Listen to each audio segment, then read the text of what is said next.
आज शुरुआत हो रही है किचन से। भजिए बनाए जा रहे हैं। और आज का जो वीडियो है उसमें मैं बताऊंगा कि जैसे जो मोबाइल वगैरह हैं, एक साल में महंगे मोबाइल की कीमत कितनी घटती है। और अभी कुछ देर में बताऊंगा मैं फ़्लिपकार्ट पे क्या ऑफ़र चल रहा है और कितने का मोबाइल कितने का हो गया है। तो आज वही सब बताता हूँ कि मोबाइल कब कब ख़रीदना चाहिए। जैसे महंगे मोबाइल आते हैं तब कम से कम एक साल के बाद ही ख़रीदना चाहिए मोबाइल, क्योंकि एक साल में करीब 40 से 50 हज़ार रुपये का डिफरेंस आता है। तो मैं अभी बताता हूँ। तो मैं वही बता रहा था कि अगर किसी को भी मोबाइल लेना हो, थोड़ा महंगा लेना हो, मतलब 20-30 हज़ार से ऊपर का मोबाइल लेना हो या तो आईफोन वगैरह, तो एक साल के बाद ही लेना चाहिए। तो अभी दिखाता हूँ कि फ़्लिपकार्ट में कौन कौन सा मोबाइल कितने का था। और मेरा जो ये आईफोन है 15 प्रो मैक्स, इसकी कीमत तो लगभग अगर अभी सेल करूँगा तो 60-70 हज़ार के आसपास जाएगी। 2 साल हो गया है। और पिछले साल जो 16 प्रो मैक्स आया था उसकी कीमत 90 हज़ार हो गई है। पिछले साल थी 1,45,000, तो सीधे सीधे उसमें 55 हज़ार रुपये कम हुआ है, मतलब 50 हज़ार रुपये के आसपास एक साल में। दिखाता हूँ फ्लिपकार्ट में आज सेल, मतलब आज की नाइट से जो प्लस मेंबर हैं उन लोगों के लिए आज से सेल चालू होने वाली है, और सभी के लिए कल से, कल नाइट 12 बजे से। और मैं प्लस मेंबर हूँ तो आज से मेरी मतलब जो ऑफ़र है आज से चालू हो जाएंगे। तो बताता हूँ कि मोबाइल कौन कौन सी कीमत के हो गए हैं। सबसे पहले तो बताता हूँ आईफोन, ये देखो, ये देख सकते हो 16 प्रो 70 हज़ार का, 16 प्रो मैक्स 90 हज़ार का। तो ये ऑफ़र में अभी 95 हज़ार का है, लेकिन 5 हज़ार रुपये के डिस्काउंट के साथ मिलेगा।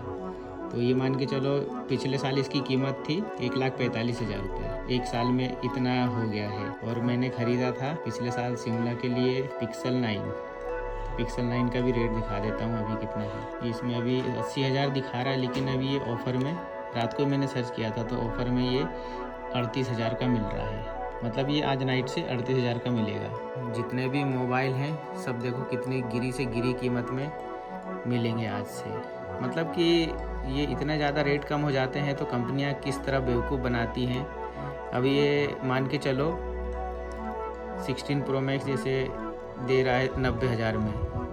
16 प्रो मैक्स 90 हज़ार में अगर कंपनी बेच रही है, पिछले साल उसने बेची थी 50 हज़ार ज़्यादा में, तो सोचो मोबाइल की कीमत कितनी रहती होगी। जैसे 10 हज़ार की लागत लगती है मोबाइल बनाने में, तो वो मोबाइल कम से कम नहीं तो 25 से 30 हज़ार रुपये में बिकता है, कस्टमर को मिलता है। तो कितना ज़्यादा वो हो सकता है। और पिक्सल 9 जो शिमला के लिए लिया था मैंने पिछले साल, वो 76,000 का लिया था, और अभी वो हो गया है 35 हज़ार का।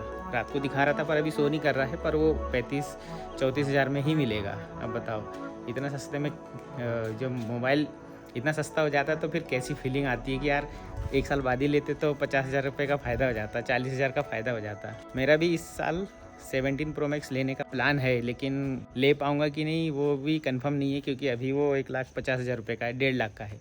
और मेरा मोबाइल बिकेगा 60 हज़ार रुपये में मान लो, तो थोड़ा सा कुछ ज़्यादा ही हो जा रहा है। तो मेरा एक दोस्त है, वो जाने वाला है दुबई 2 अक्टूबर को, उसी के हाथों वहीं से बुलवाऊंगा 17 प्रो मैक्स। तो वहाँ पे देखना पड़ेगा कि किस कीमत में मिल रहा है। अगर नहीं मिलता है तो फिर अगले साल 17 प्रो मैक्स लूँगा यहीं, या तो फिर अगले साल दुबई जाने का प्लान बनाऊंगा। बस इतना है कि नया नया अपने इंडिया से तो मोबाइल कभी नहीं खरीदूँगा, एक साल बाद ही खरीदूँगा फिर। ठीक है दोस्तों, आज का वीडियो यही बता रहा था कि जैसे मोबाइल लेना हो तो एक साल या 6 महीने रुकने के बाद ही मोबाइल लेना चाहिए। कोई भी नया मोबाइल लॉन्च होता है तब नहीं लेना चाहिए, क्योंकि कुछ ज़्यादा पैसे बर्बाद हो जाते हैं, बहुत ज़्यादा। मैंने भी पिछले साल यही सोचा था कि जब 17 लॉन्च आएगा तो उसको एक साल बाद ही खरीदूंगा इंडिया से, क्योंकि 50 हज़ार कम में मिल जाएगा। और वैसे भी एक साल में ज़्यादा कोई फ़र्क पड़ता है नहीं। एक साल पुराना भी लेंगे तो अपने को सीधे 50 हज़ार रुपये बच रहे हैं। और उस समय मैंने 15 प्रो मैक्स इसीलिए लिया था क्योंकि मेरे पास 12 था, तो 2 साल हो गए थे। उसकी बैटरी भी 80% पे आ गई थी, 85 पे आ गई थी, तो उसको तो निकालना ज़रूरी था। मतलब और बैटरी चलती भी नहीं थी, और थोड़ा छोटा मोबाइल भी था, तो फिर मैंने ये लिया। और ज़रूरी भी नहीं कि मैं ले ही लूँगा, अगर कम में मिलता है तो लूँगा, फिर इसको सेल करूँगा। और 17 प्रो मैक्स का कैमरा भी बहुत ज़्यादा अच्छा है, और मेरे को खास करके वीडियो बनाना पड़ता है इसलिए वो ले रहा हूँ, नहीं तो मेरा कैमरा लेने का प्लान बन रहा था सोनी का। ठीक है दोस्तों, आज का ब्लॉग यहीं समाप्त करते हैं, मिलते हैं नेक्स्ट वीडियो में।